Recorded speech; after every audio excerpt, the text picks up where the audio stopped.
Furniture was knocked over, there were bullet holes through the windows, one of the doors was pried open, so it was obviously violent. It was a horrible crime, and in a little place like Good Hart, it was awful. I mean, people were locking their doors for the first time in history, and I don't blame them. I believe it was done on purpose with the hammer. The extra brutality of this case was done by the perpetrator because he wanted to, again, throw off suspicion. We have an idea who did it. We have an idea who certainly took part in it if there were more than one. But, you know, for us to, would I like it to end where my career ends? Yeah, absolutely. But if it doesn't, then hope someday it does.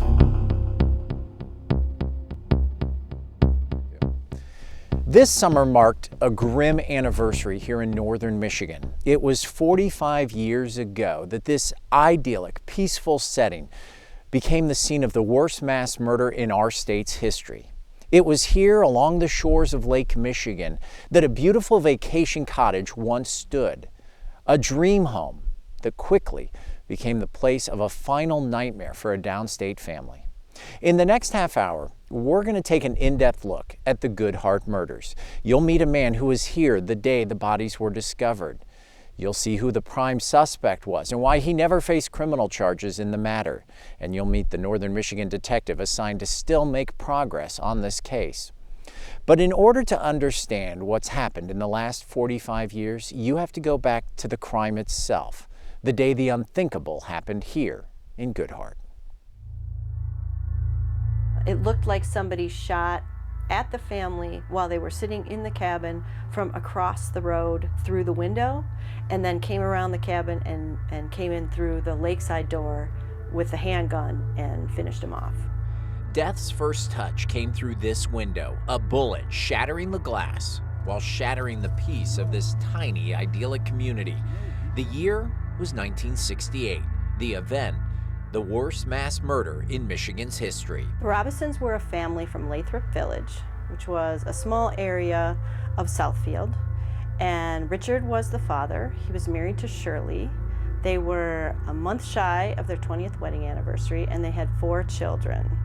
I think Richard Robinson saw Good Hart as evidence of his success. If he could have a summer place and a beautiful place like that, then it meant that he had made it.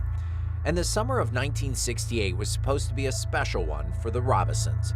Their plan was to spend most of the season on the beach, having campfires at night, doing all the things that we still love to do in northern Michigan, with only one planned departure, a trip to Florida. They had told everyone, we're going to be gone for 3 weeks.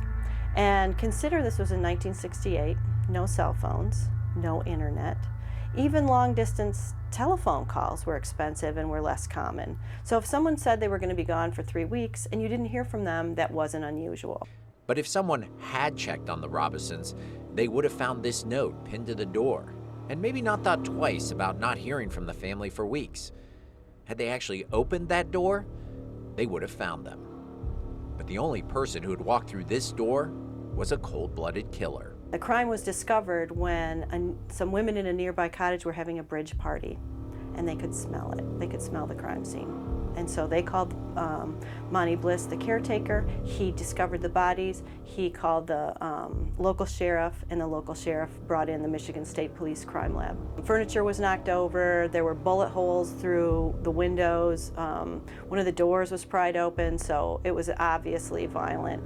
The entire family shot, beaten, and left for a month in the summer heat before anyone, including investigators, knew anything about it. Crimes like this don't happen often anywhere, and never here, until now. Before the crime lab ever got a chance to take a look at the crime scene, probably, I would say 15 to 20 people had tromped through.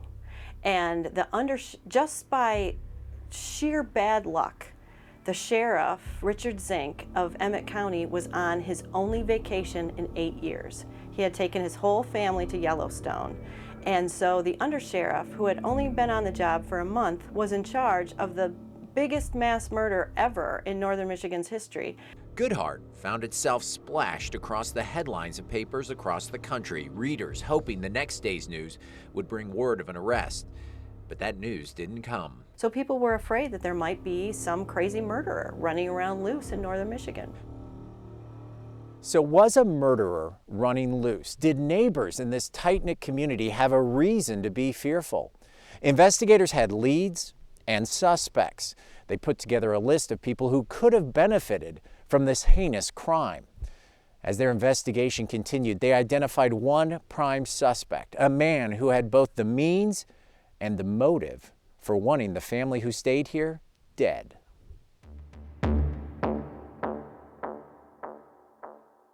Very early on, police were suspicious of Joe Scalero. Joe Scalero was an employee of Robinson's cultural magazine Impresario. By most accounts, he was smart, a former military sharpshooter. He knew how to use a gun, and perhaps most importantly, he may have had a reason for wanting Richard Robinson dead. He did have a motive, and he was embezzling. He was embezzling from Richard Robinson's advertising business while Richard was on vacation in Goodhart. In a sea of potential suspects, Scalero stood out. Investigators focused on him. The more they learned, the more convinced they became that they had their man.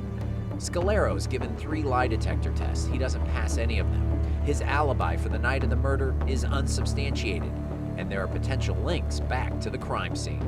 The only piece of physical evidence besides the shell casing was a bloody footprint. It was obviously made by the killer.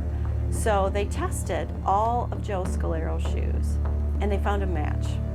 Unfortunately, the pair of boots that made that bloody footprint were brand new and had never been worn, but they matched perfectly. Now, later we learned that Scalero is known to buy 2 of everything. He has suits that he has 2 of. He has shoes that he has 2 of. He has guns that he has 2 of. And he probably had a pair of boots that he had 2 of, but he got rid of the pair that he wore the night of the murder, but still had the matching pair. They just had never been worn. They learned that he owns a gun that's an exact replica of the gun that they believe killed the Robinsons, an AR-7. Now, they determined that his AR-7, he turns it over, they test it, it doesn't match. But what they do find out is where he likes to target shoot. They visit the place downstate that he likes to target shoot. They comb the area with metal detectors, 2 officers from the Michigan State Police, Flees and Stearns, and they find shell casings. They turn them into the crime lab and they match. So as far as they're concerned, Scalero needs to be arrested and he needs to be tried for first-degree murder. And they put together a 200-page report asking the prosecutor of Emmett County, charge Joe Scalero with the Robinson murder, put him on trial. But they don't. They decide that it's not a slam dunk. Emmett County is a small community, doesn't have a lot of money for a prosecution like this, and they never charge him. Did Joe Scalero get away with murder? In 1973, Oakland County prosecutors began their own search for answers. They began digging into the embezzlement accusations as a precursor to the murders. Word that an indictment may be handed down reaches Scalero, and this time he decides to handle it on his terms. One morning, the police down in Birmingham get a 911 call. They show up to an office and they find Joe Scalero dead by his own hand. He committed suicide with a .25 caliber Beretta. Again, second gun that was used to kill the Robinsons, identical to the second gun that was used to kill the Robinsons. He did leave a note, which makes the case just all the more interesting. And in that note, he apologizes to his mother. He apologizes to all the people that he owed money to. At the time, he was being audited by the IRS. All of his business assets were being confiscated. And at the very end of that note, he writes, P.S. I did not kill the Robinsons. But at the beginning of that note, he says, I'm a liar, a cheat, but I'm not a killer. So was Scalero just a small-time liar? Or was he the killer so many pegged him to be? The fact that he's dead makes it impossible almost to ever get a satisfying resolution. For many who were here the day the crime was discovered, they felt the brutality of what took place here. They felt the innocence being lost, and they found it hard to swallow the fact that no one was ever arrested for these crimes. Richard Smith was here that day. At the time, he was the Emmett County prosecutor. He saw the aftermath, And after he left office, he felt the fallout from this case never going to trial. Actually, I was in my office on Petoskey Street. It was about 4 o'clock in the afternoon. I received a call from Lieutenant Jim Jensen of the Petoskey Police Department, and he said, I've had a call from Good Hart, from Under Sheriff Fosmore. He says there's 6 bodies up there. They think it might be a murder-suicide, but they wanted to call you and wanted to know if you wanted to come up. And I says, let's go. And Jim picked me up in the Petoskey City Police car, and we drove to Good Hart. Every single township marshal, and they'd heard it on the radio. They were all just congregating around the place. It was like a lot of chickens with their heads cut off running around. It was hard for the sheriff to maintain order, you know. I went into the cabin, and I guess really it was just a cloud of houseflies. It was an awful scene. It's very hard to determine really what had happened at that point. And I guess the main thing we tried to do was to secure the scene and get the crime lab there as soon as we could. At the time, we had no idea. We knew there were 6 bodies there. Didn't even know. We had some names from, I think, Monty Bliss, who was there. But we had no idea what had happened. In fact, actually, I said immediately to the undersheriff, let's call the crime lab in Lansing and get them up here. And we called them. I didn't. They had to go up the bluff to find a telephone to call them, and came back and said, they said they don't come to the scene of murder-suicides. And I said, we don't think this is a murder-suicide at this point, but we don't really know. Former Emmett County prosecutor Richard Smith remembers well the day he encountered the unimaginable, the worst mass murder in the state's history. It was a crime that changed him and his entire community. It was a horrible crime, and you know, in a little place like Good Hart, it was awful. I mean, people were locking their doors for the first time in history, and I don't blame them. When the Robinsons were discovered, Richard Smith had already decided he wasn't going to run for another term as county prosecutor. So while making his way through the cabin that day, he knew he wouldn't be in office, and he wouldn't be the one who would authorize charges in this case. Still, he witnessed the first steps in the investigation to find out who was responsible for all of this. He says while a handful of early theories arose, there was a day when the tide shifted. The polygraph operator who had put Joe Scalero on the lie detector, and at that point, the polygraph operator said simply, I am satisfied that Joe Scalero either did it or knows who did it. And at that point, I think the focus was on him. Before that, not so much. But after he had failed several polygraphs, it was pretty much determined that I don't think that stopped the main investigators from doing what they were doing, or from trying to cover every avenue they could, and chasing down rumors and tips and so forth. But it always came back to Joe Scalero. For 2 years after the murder, evidence was collected. State police investigators believed they were closing in on Joe Scalero, building a case against him. And then, 2 years after the crime, a discovery that boosted their confidence. That didn't happen until, I think, 1970. And what really caused the police to ask for a warrant at that time was the fact that they had, Scalero apparently had told them about the guns, that he'd bought 2 of both types of guns, the AR-7 and the Beretta, and they found the shell casings at the private gun range in Oakland County that matched the shell casings found at the scene of the Robeson murders. And at that point, I think the police felt that they had enough evidence to warrant the request that the prosecutor bring charges. That request, and a lengthy recap of the investigation conducted by the Michigan State Police, went to the desk of then-sitting Emmett County prosecutor Donald Noggle. And there it sat. An arrest warrant never authorized. Charges never filed. According to a source, Nagel never felt entirely comfortable that the case against Scalero could be proved in court. All the evidence was circumstantial, but circumstantial evidence can be very good evidence. I used to tell juries that circumstantial evidence is simply, if you see deer tracks in the snow, you know there's been a deer there. That's what circumstantial evidence is. And in this case, they had motive, they had means. He had the means to do it, and he had the opportunity. And all of those things could be proven quite satisfactorily. The only thing he didn't have were the guns. But you did have the shell casings that matched. It wouldn't have been a bad case. I mean, there have been murder cases tried before in this state with a lot less evidence and with convictions. It would have been a tough one, certainly, and not easy, but there was enough there, I think. I think, as I look back at it, I think what I would have done would have tried, at least, to impanel a grand jury. I think I'd have requested the judge to order the impanelment of a grand jury, and I think that perhaps that would have smoked out Mr. Scalero. It may not have been necessary to go much further in a prosecution at that point. But a grand jury wasn't impaneled.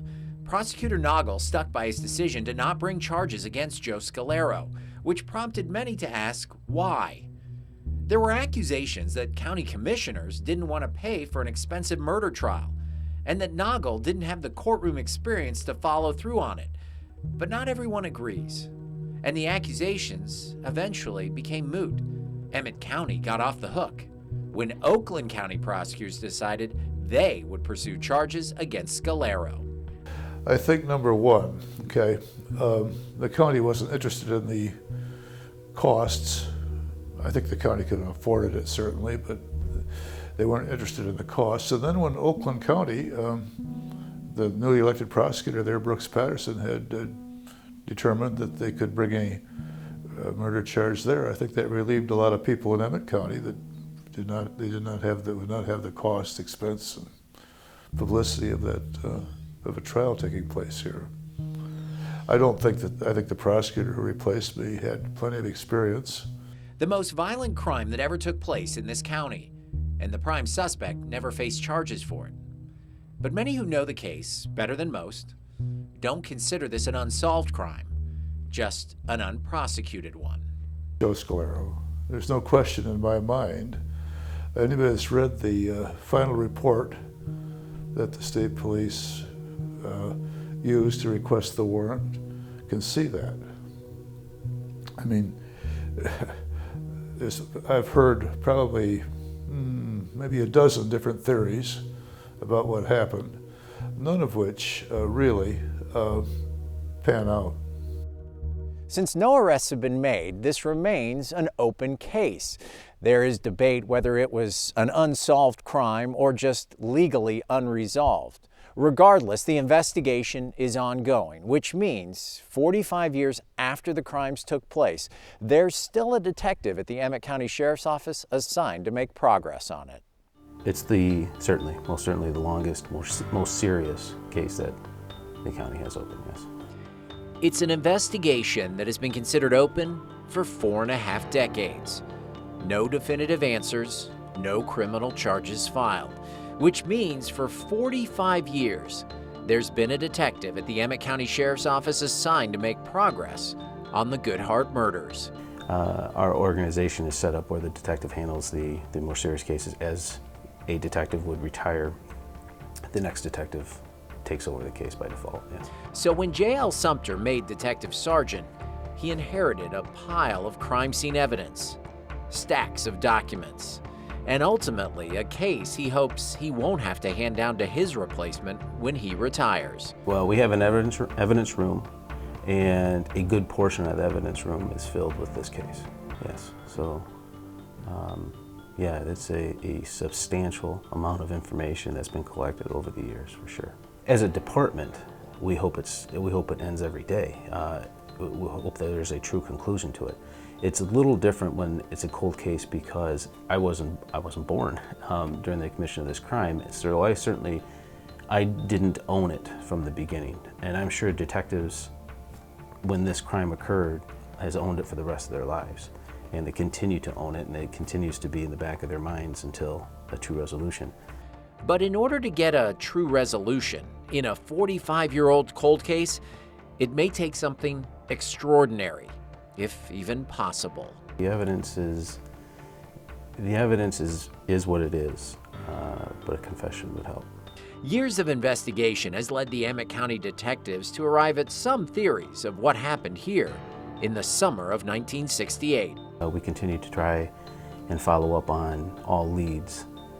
It's open because there wasn't or has not been a true end as far as the suspect being truly identified. We certainly have the idea, and we certainly have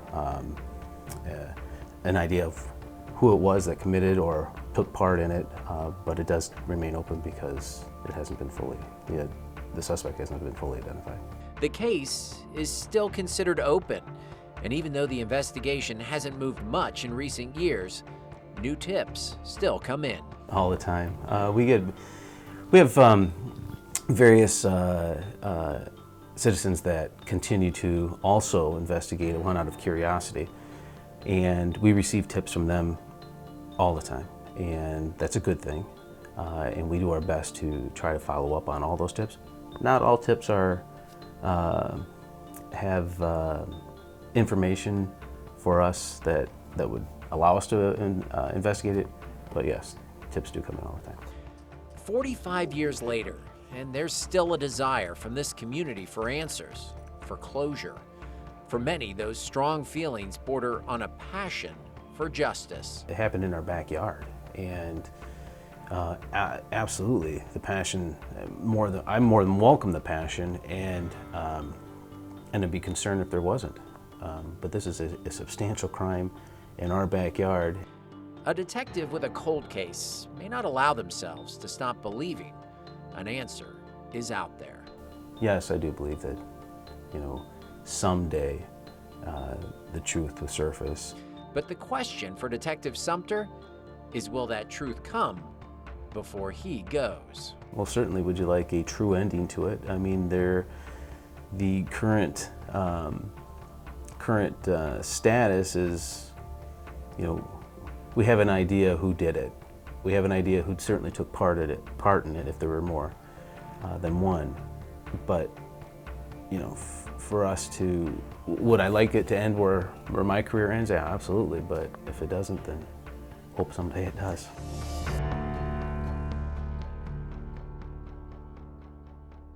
While detectives have followed up on leads and searched for answers, so has an army of armchair detectives, amateur researchers. Online, around the world, this case has generated tremendous interest. It is the fodder for countless chat boards on the internet and the subject of several books. One of those armchair detectives is Richard Wiles, and while he may have stumbled into this investigation initially, since then he has had tremendous access. Well, when I was living downstate, I was receiving a magazine that I had won in a contest called Empresario. And it was a magazine way above my cultural level, but it was won because I'd won a radio contest, and that was what the prize was. So when I heard that the owner of that publication was killed in northern Michigan, the case always was in the back of my mind. Always on his mind. The more retired history teacher Richard Wiles learned about what happened here, the more determined he became to find the truth. An armchair detective, perhaps, but regardless, a relentless researcher. I've read every book that was written, every article that was written. I've talked to over 100 people that were involved somehow with this case, including people who knew the perpetrator, people who knew the victim. Wiles' research has led him to his conclusion that Scalero did it. Police did not screw this up. The police got it right.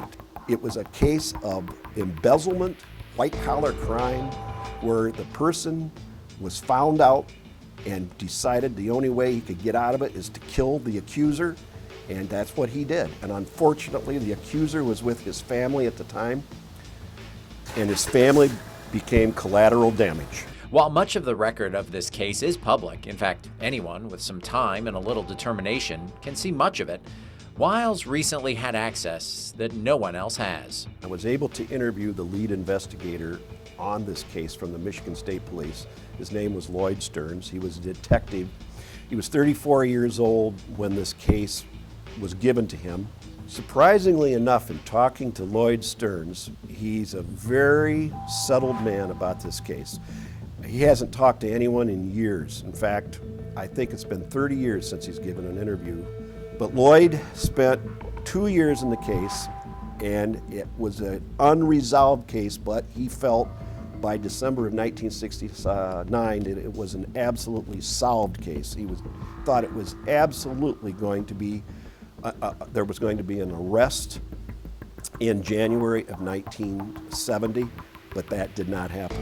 Wiles says Stearns felt confident that the report presented to prosecutors should have been enough to bring charges against Scalero.